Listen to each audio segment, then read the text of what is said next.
Inspired by the life of the savvy and ambitious Colombian businesswoman Griselda Blanco comes a new Netflix original limited series. Griselda tells the story of a devoted mother who, with her lethal blend of charm and relentless savagery, creates one of the most powerful cartels in history. Witness Sofia Vergara's captivating transformation into the godmother of the underworld. Griselda, now streaming only on Netflix. Hey, do you have an idea for a podcast but don't know where to start? Or do you have an already existing podcast that you want to take to the next level? Well, check out WeKnowPodcasting.com.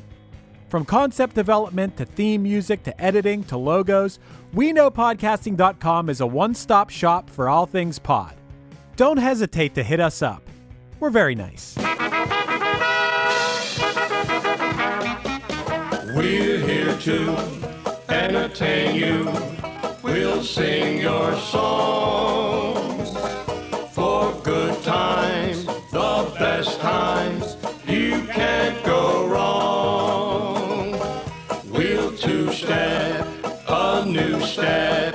It won't be long when the Dixielanders are playing. Soon you'll be swaying, so come on, sing along.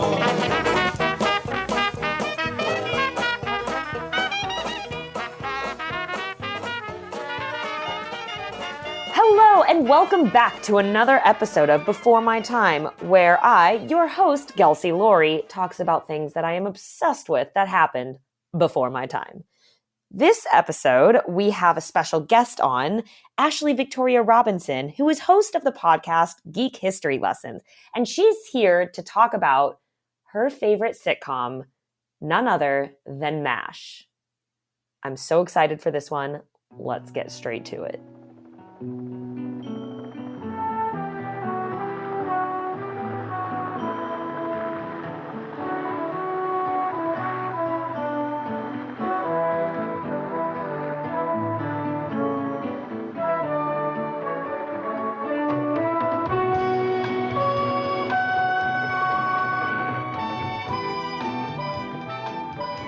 I have to say, this is a total confession. I, before today, have not watched MASH. And it shocked. breaks my heart. I'm appalled. The gall, the gumption. It's awful. And I actually did like a crash course today, and I was mad. I was like, why has no one shown me MASH? Like, this is everything I love in life. It's my style of comedy, humor, kind of dramedy. Love that shit. So now I'm hooked, and I've got like my work cut out for me on a binge sesh. Yeah, you've only got 11 seasons and I think 5 Christmas episodes over 3 years of story continuity. 2.5 hour grand finale. Like, Yeah. casual. Goodbye, world. I'll be gone for a year. The baby is a chicken. You'll understand what that means someday.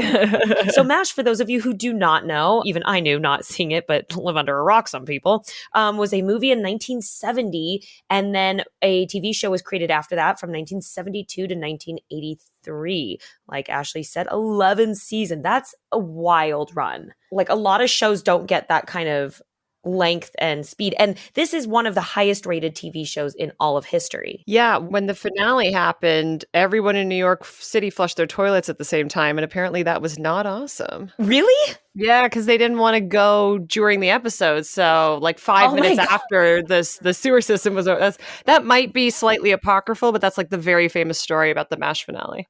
Oh my gosh, I hope that's true, because that makes me so happy. That's amazing. I did hear, though, that was the most watched TV broadcast of all times when it broadcasted in 1983 until 2010, when the Saints beat the Colts at the Super Bowl, which, what up? I'm a Saints fan, so hey-oh. That's insane. I've never watched a game of football in my life, so I'm just on the MASH side of this conversation. I'm like the worst football fan ever. I'm like, what's going on in the game? But I'm just a New Orleans person, so. I love that. Okay, so, gosh, I want to dive into so many things on this. But first, I will ask you to give a one-sentence summary of what MASH is all about. MASH is about a mobile army surgical hospital during the Korean War that was airing and came out of the zeitgeist of the Vietnam War and the crux of pacifist movements.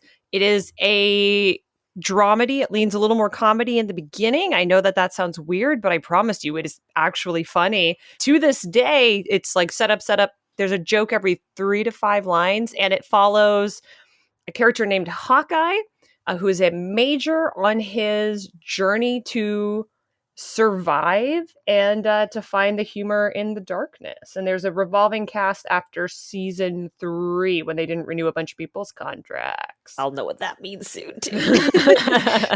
It's always the worst is when you get really attached to people on shows and then they walk off. Yeah, the OG is my favorite of the cast. My favorite character is a character named Trapper John. He leaves after season 3, and there's not a ton of continuity to be had in MASH. There's a very famous Japanese-American actor named Mako, who I think shows up 5 times playing 5 different characters, Korean characters, and he's Japanese. But so Trapper doesn't get back to season 3, and they kind of dismiss him off camera, where Hawkeye comes back, and he's like, I just dropped him off. Bye forever.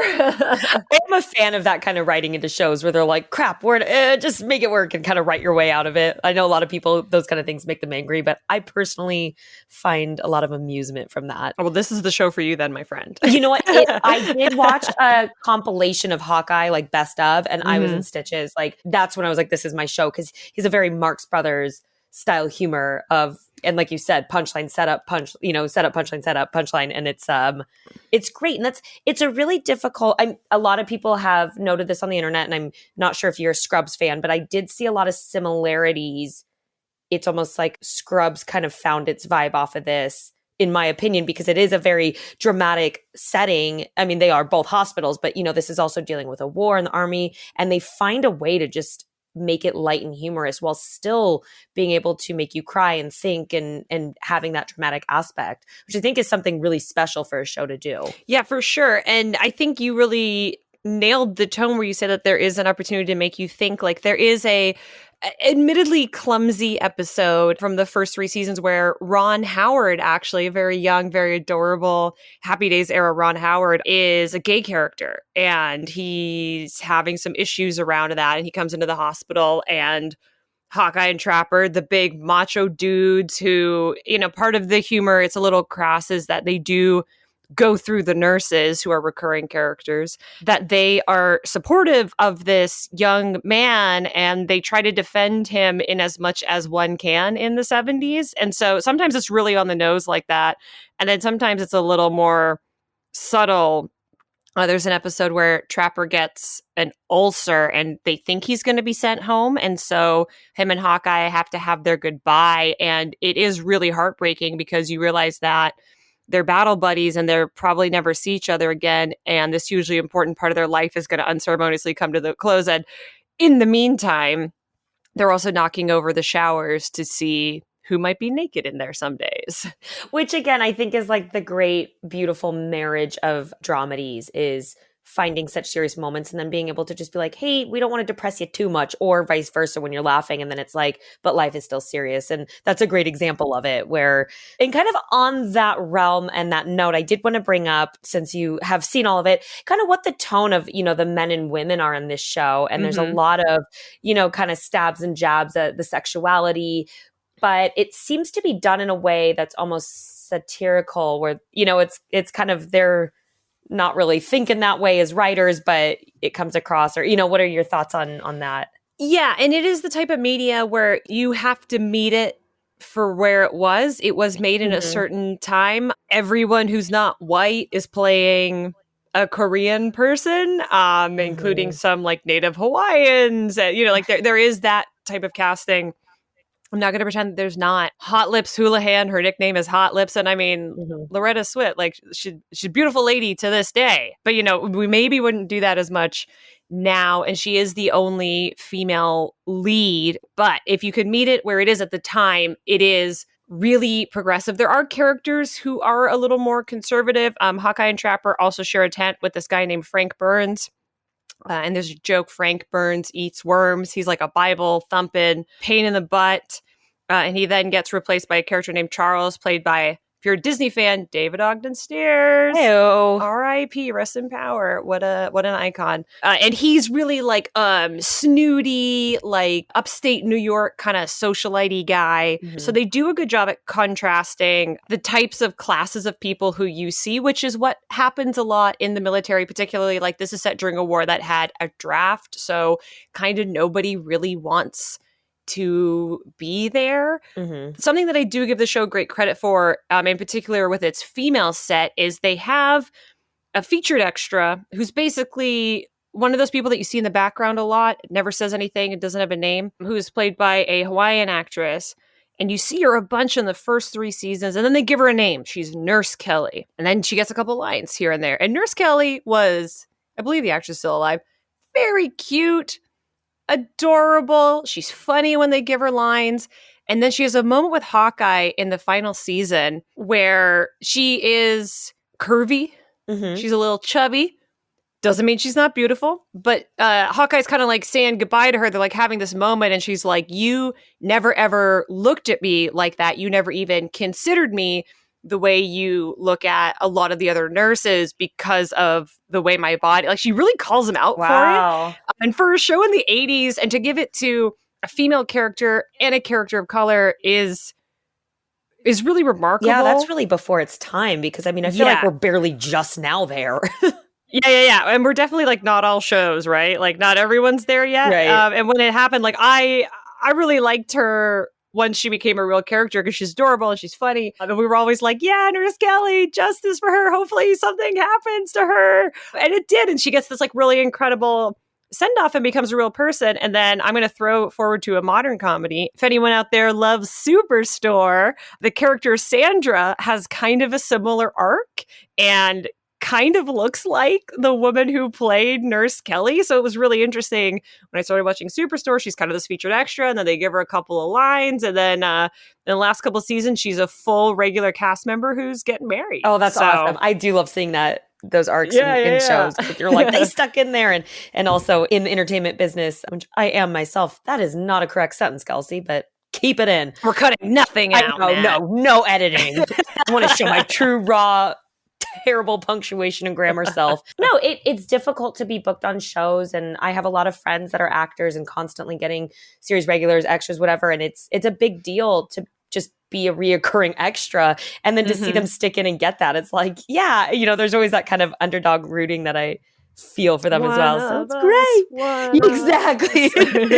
It's awesome. On the humor side, it is interesting. The creator, Larry Gelbart, who did the movie and then created the show, obviously, co-wrote Funny Thing Happened to Me on the Way to the Forum, the smash hit Broadway show. Oh, it's like the musical? I did not know this. Yeah, he co-wrote it. I forget who the other, it was Sondheim, him, and so kind of maybe humor-wise and those little snarky, it's like, oh, that makes sense. The more you know. It is also based on a trilogy of books, which hot take are not as good as the show. Obviously, you've seen the movie. Yes, I have. I Yeah. would assume so. I was such a big fan. And which do you think? I mean, it's hard to take a whole 11-season show compared to a movie, but what's your compare and contrast thesis statement on it? I think that's a fair question. And it does come up with a lot of properties like that. I give the same sort of answer to it that I give when I talk about Stargate, SG-1 only. Is I apologize again. No Stargate in my brain. Oh. It's really great if you can get past the 90s blue screen. I can definitely get past that. Don't worry. The movie is great.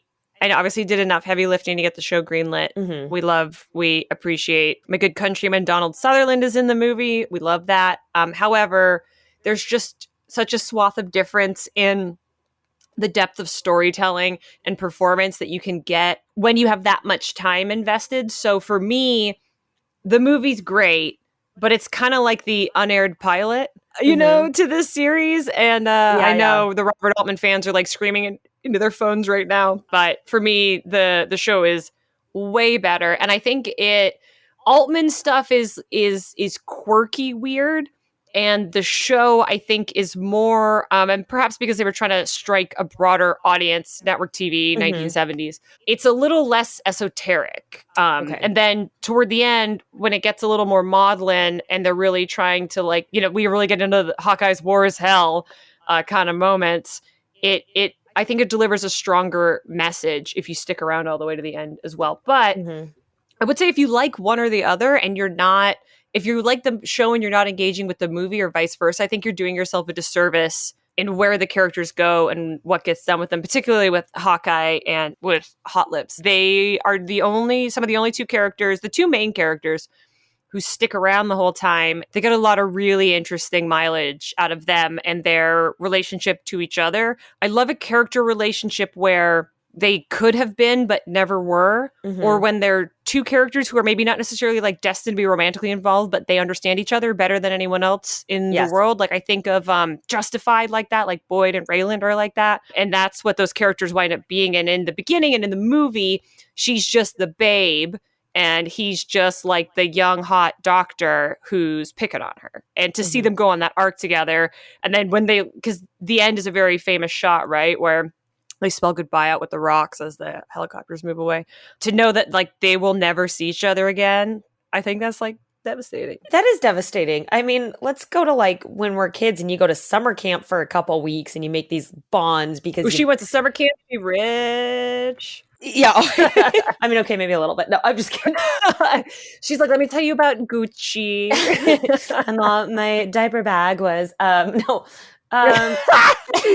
Hey, some people live that life.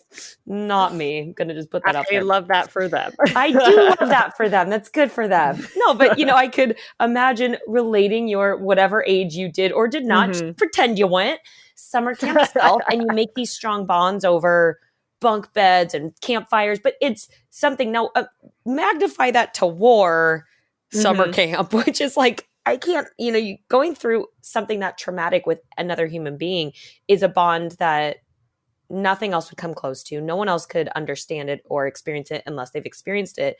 And then, like you said, to go to and never see each other again. And, you hear people now like, oh, my old war buddies, probably that generation is starting to disappear, unfortunately, just with time passing, because now, we have social media and whatnot, but of the it's just you kind of hear these stories from our grandparents of their war buddies. And it's like, gosh, these crazy bonds where they're closer than a husband and wife. They're closer than a brother. They're closer, and to never see them again. It's a devastating emotional breakup. And it's great to be captured so well after, everyone goes on a 11 season journey with all these characters. Yeah, really. And then it's like, and then also, they're breaking up with the nations, if you will. I'm sure they went to war on their own against the networks and stuff like that. I also, one of the reasons that I hold MASH in such esteem is I am an Army brat. So I come from a military family, and then I married a veteran. And both my father and my husband like the show. So I'm not saying that it is anywhere near an accurate representation of what that is like. It's definitely not. Would not think so. But also having engaged with a lot of media with both of them, when something doesn't address that subject matter in an interesting or compelling or truthful way, it's usually the number one comment. And both of them, I watched MASH the first time growing up with my dad, and then I've rewatched the full series with my husband. So I take that in terms of just like critiquing the value of it as a piece of art. I think that that's the highest compliment that could be paid to the show. Yeah, absolutely. That's huge. I mean, that's probably the scariest thing as a creator to, you're giving it to an audience that's already a very vulnerable state to be in, but then to specifically in on one subject, time period, specifically one war, and a whole branch, okay, the whole army is going to see this, and it's like, that's where you're kind of clinching and holding your breath going, God, what are they going to think of it? And it's almost like a peer's kind of outlook and critique. And so that's an awesome thing. And now I completely threw myself off of this. No pressure. It brings me back to, and that's great. So obviously your father introduced it to you, and that was one of my questions. But that show been in reruns, I think, since it was I think it was syndicated when it was on the air. So it's still in reruns. When I go to the hotel and I'm confronted with cable, and I don't know what to do as a dirty cord cutter, it's either Guy Fieri on the Food Network or it's MASH on MeTV. Like, there's nothing else, in my opinion, on cable. This is quite accurate, unless you like a good HGTV interior design, which I can't be mad at. But let's go back. You said something about they went into a fight with the network. There is one thing that I know the creators did fight the network on, and it was the laugh tracks. The laugh tracks are wild. They're also the same laugh. It's the same laugh track that is still used today. All the American laugh tracks were recorded in the 50s. Those are all dead laughs that you're hearing. Fun. There's a very particular man who laughs like about halfway through the track, and he sounds like the way Winnie the Pooh laughs. And that's how I know that it's the same laugh track that's still on things like, I actually don't know if Friends has a laugh track. I've never watched Friends, but it's still on comedies. Thank you. I've to never this watched day. Friends either, or I've tried, and I'm not a Friends person. I agree. It's I've rare seen to like meet someone that does not. an episode. Yeah, high five through the Yes. internet. Oh my God, amazing. Okay. I don't know specifically what the network fights were, but I know that there was conflict. Alan Alda, who is the lead, he plays Hawkeye, was in the writer's room. He was very heavily involved, and there from day one, like from jump, and there was a lot of conflict between him and Wayne Rogers, who played Trapper, my favorite character, because they were initially supposed to be co-leads, but Alan Alda is a creator with a very strong point of view and a lot of opinions. And I don't mean that in any derogatory kind of way, because I am also that person and I have immense respect for him. I subscribe to his podcast. So they were supposed to be co-leads, but then because he sort of, you could say, took up more work, you could say forced himself into the room, kind of whatever tact you want to take, reflecting on it in history. Hawkeye very much emerges in season 1 as the lead and the person who's carrying the show. And that's why Wayne Rogers wound up leaving after season 3, is because he didn't like playing second potato. And then they spun a show off called Trapper John MD, and he doesn't play Trapper John. Really?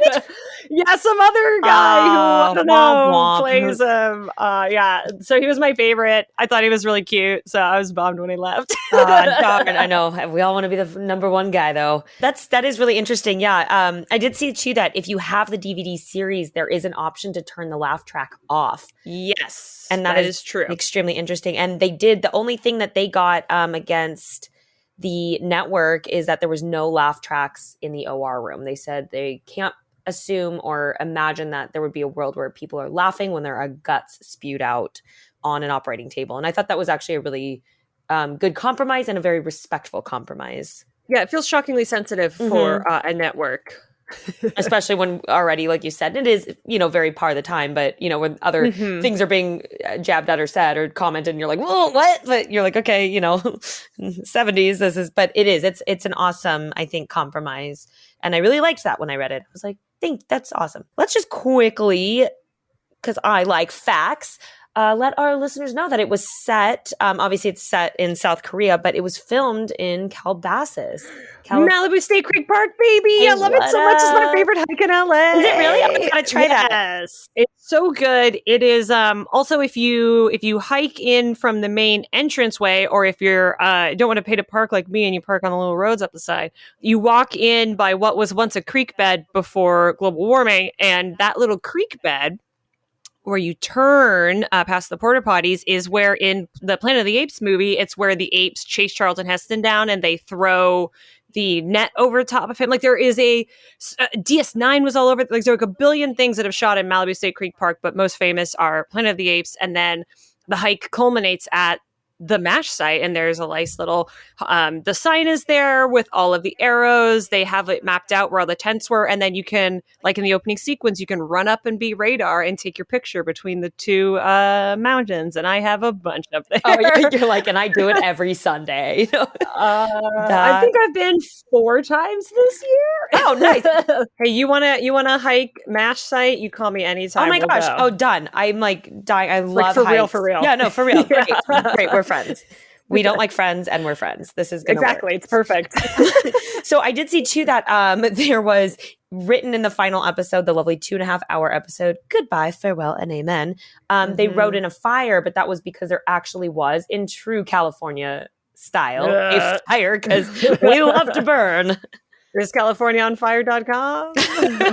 Speaking of taking stances and getting political, which this show did a very good job, I know, of not trying to be a protest show, but it's such an interesting, and you had mentioned before, but obviously it takes place during the Korean War. The first few seasons are aired during the tail end of the Vietnam War, and the show is kind of a commentary of opening a conversation on America's role in the Cold War.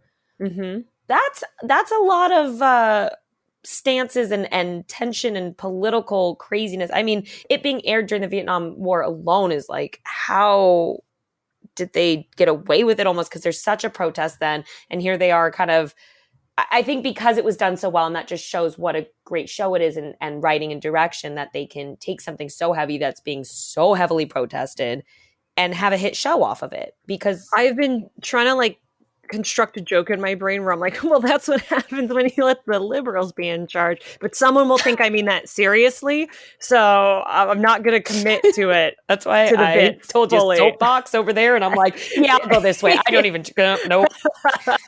Not my role in life. My role in life is to make people laugh when the world is a shit show. Oh, then you would have done well on MASH. I think so. I was like, I think this is my kind of shit.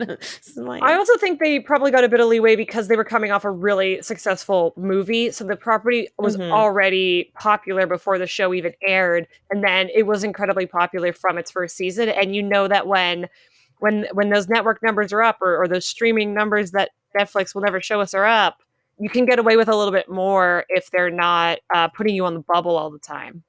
Yeah, that's a very, very good point. And that kind of shows again, like why you said there's such importance in the movie, and it's almost like this like major pilot opened the gates of a green light. So that's fantastic. Gosh, so you've already kind of, I think through just describing different facts and that, I can see why you love it.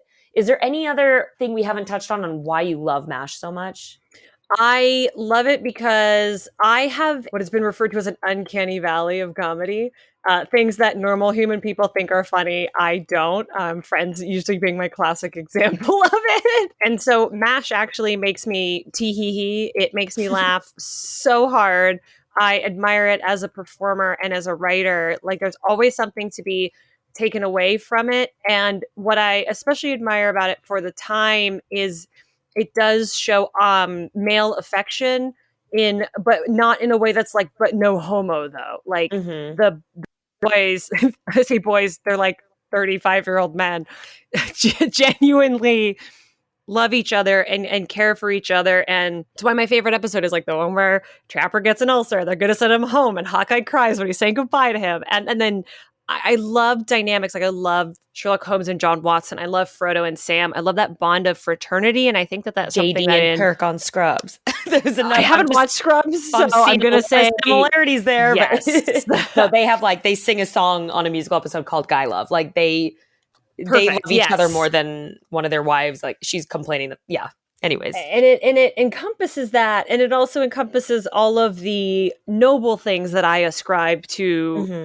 soldiers and officers and people that I've known in my real life. And I think that when you can meet a piece of art that stands the test of time, like you could have made that show. Well, I don't know if you could have, but if that show had been made now, other than the fact that there's matte paintings in the background, I would have believed that it was a modern contemporary show. And that's what I think is so impressive about it. And that every time I revisit it, I never feel like I've outgrown it. There's a lot of things I've loved in my life that, whether it's 15 or 20 or 30 or whatever, and you're like, oh, that was great then. I don't need that anymore. And every time I re-engage with it, I watched a couple episodes prepping for this, I'm blown away every time. So I can't say enough nice things about it. I can't wait, because I did actually, right before we hopped on, watch the pilot episode. It's a pretty strong pilot. And that's what I was with my dad and I was watching the best of, and he watched MASH. He's like, oh God, I haven't seen MASH so long. And he was talking about it and he's like, do you want to watch an episode? And I was like, yeah, that'd be great. I'd love to. And I was like, why don't we just watch the pilot? Because I think even though pilots aren't always the strongest episodes of seasons, and sometimes it's, there's a lot to be said, and it's just such a setup always that you can get the vibe of a show. And I judge a lot of shows anyways, I could go on about that. But it was Lost has a great pilot, for example. And it's like, of course, and everyone would vouch like, oh, Lost is great. And it was a very solid pilot. I laughed a lot.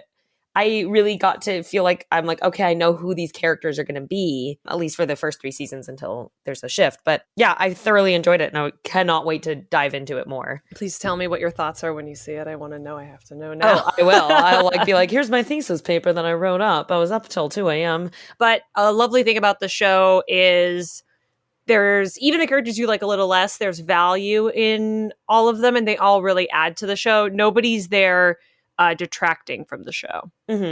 Yeah, just like everyone's super great. And also truly, like, even though it's the 70s and your fashion state, everyone's got winged hair, like Such a beautiful cast. Which I'm for very it. attractive cast. It is. I did notice that. Even, kind of watching some clips and watching the pilot, I was like, wow, this is... Because even for time, there's different attractions of different decades, may I say, come in and different fads, and some are not as attractive. But the 70s can go either way, where I watch some old movies and I'm like, I know that's the leading man, but ugh. And I would say the opposite for this show. You are correct. It is a very attractive cast. Mm-hmm. I'm always for looking. It's just an added bonus, right? It's not a necessity, exactly. but it's a plus. I don't mind looking at pretty people for hours on end. Kind of circling back to the more dramatic side of things, I do love the theme song is titled "Suicide is Painless." It was written by a 14-year-old boy, which makes me want to dive off a cliff. Oh my gosh, no! Yeah, so Robert Altman, the director of the first movie, it appears in the movie. There are lyrics to it which are not sung in the TV show title sequence. So they needed this song that's featured in a scene. They didn't like the piece of music they had, and his son was a musician, and it's nepotism. He's a Hollywood kid, but if you're going to benefit from nepotism, at least be talented. And he wrote one of the most iconic songs of all time, with or without the lyrics. It's a beautiful song. But yeah, when I learned that, I was like, cool. What was I doing at 14? Crying about Lord of the Rings, probably. Dude, same. So we're going to wrap up this little MASH episode. And by little, I mean gigantically huge, filled with laughs and tears and all the emotions. Do you have a final thought and little period or exclamation on a show you're clearly very awesomely passionate about? I have two thoughts. Okay. If you've never watched MASH, because I like to talk, I did another Matt Kelly production where I also talked about MASH. I talked about the episode where Trevor gets an ulcer. Shocking. I know, I might startle you to know. Next time I'll do the one where Radar gives birth. We'll see. I think people write the show off as a dad show. Mm-hmm. Or as like my grandpa watched that or my uncle watched that. So like as a young woman, I'm very passionate about being like, no, it's like really good and it's so important and I need other people to talk to about it. So like, please watch MASH. I will do you that favor because I'm so in on it. Like one episode, I was like, this is my kind of TV. And if you are in any way interested in comedy or in like wartime storytelling, I would really encourage you to check it out, because even though style and sensibility and joke structure has changed, we would all be so lucky to write anything as sharp as this show. Lastly, if you happen to ever have bought the remakes that they made of Henry's sweater and then they sold out of in 30 days in Illinois and I couldn't get it, I will buy it from you. Please email me. Go to my website, AshleyVictoriaRobinson.com. Email me. I will buy it from you. I want that sweater so bad and I've never been able to get one. We'll get you that sweater. We will stomp around the earth and the World Wide Web. And they made like 1,000 of them and they sold out so fast. It's sitting in someone's closet and never been touched before. That person, I know, or someone bought it for their dad or their uncle or their grandpa. And I'm like, give it to me. I will wear it. Ashley, you have been beyond lovely and amazing. And we're friends now. And I love that. It's a scientific fact. Yeah. And I also want to say, listeners, you don't know how much patience and grace I was shown by both Kelsey and Matt to get on this episode. So, thank you for having me. This was so much fun, but also thank you for being so lovely about my restrictions. Oh, absolutely. Where can we find you, Ashley? And do some shameless plugging. Let us know where to find you and what's next. Hell yeah. You can find me on Twitter and Instagram at Ashley V. Robinson. The V is very important. You can send me cute pictures of all the boys and girls from MASH. And if you pick Nurse Kelly, I'll be extra impressed. You can go to my website, AshleyVictoriaRobinson.com, and then, maybe hang around Malibu State Creek Park and you'll find me out there. Oh, and listen to my podcast, Geek History Lesson. Matt's been on it before, and we just released an episode on the Eternals, and it truly broke my brain. So, Geek History Lesson, where all fine podcasts are had. Fun! Thanks so much! Through early morning fog I see visions of the things to be, the pains that are withheld for me. I realize and I can see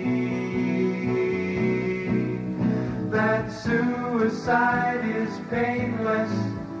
It brings on many changes. Gelsey, I know that throughout this episode, you, like me, had very little exposure to the actual show MASH, but were you a fan of the original film? I've never seen it. Oh. Yeah, no, I really didn't know anything about MASH until I, kind of did a little homework for this episode, and I was like, what am I missing? Like, it's just one of those ones that never kind of slipped off my radar, which is crazy because it seems like one I would have seen. I was going to say, I think that it would be definitely up your alley if you hadn't. That MASH for me is similar to what I was talking about, I think, on the Some Like It Hot episode, where I was in a class and we were watching like the AFI's funniest movies, and that appeared in the list of like the 100 funniest movies of all time. So I checked it out. But what's interesting about MASH, the film, is I believe it's considered by many like the film that really kicked off what would become like the 70s comedy. Not just because it was a comedy from 1970, but like if you watch it and then you think about the movies that came out maybe 3 or 4 years later that were coming out of places like National Lampoon, like when you think of like Animal House and Caddyshack and a lot of the like slobs versus snobs films of the 70s and 80s, you see little elements of that. I think this was also one of the first films to contain the word fuck. Wow. So that was kind of like this big deal, in film. Yeah. So it was like this glass shattering, and it's in such a like. Do you watch South Park at all? Oh yeah. So do you remember the episode where they were making fun of when NYPD Blue said the word shit? And it was like everyone was watching TV and they were so excited because it was going to be the first time shit was said on like on television.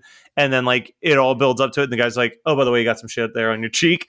And like it's almost like that same level. Like for something that's so monumental, it's just like they're playing thrown away almost. Yeah, they're playing like a football game and someone slips. It's like, oh, fuck. As they fall, like it's so quick. It's not like, and fuck you for doing it, like some big or like. Yeah, like you think like, oh, they're going to be the first one to say fuck. And you're like imagining like the scene in Planes, Trains, and Automobiles. But it's it's very quick. Like you could miss it very easily type situation. But a couple of years later, you have National Lampoon and Doug Kinney, the founder of National Lampoon.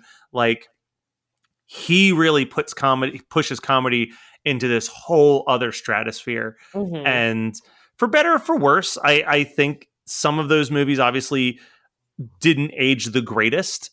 But I think that they're arguably some of the most important films in the genre of comedy that we grow up in right now. And in my household over Christmas time, because we watch Christmas Vacation probably 50 times every Christmas season. Anyways, you can find us on Instagram at BeforeMyTime_podcast. You can go on Facebook and search Before My Time, and you'll find a Facebook group of a bunch of people who love retro shit just as much as the rest of us, talking about some of the things that they love from the past. So join the conversation over on Facebook.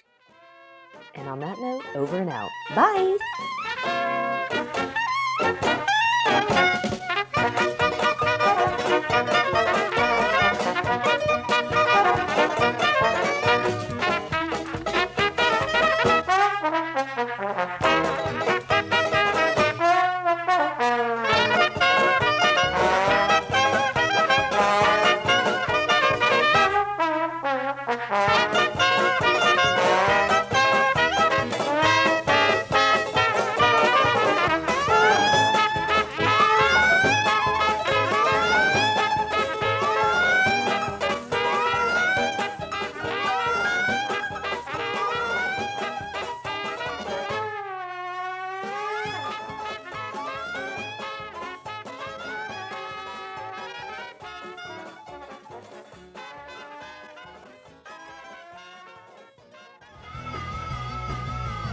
You're listening to the Geekscape Network.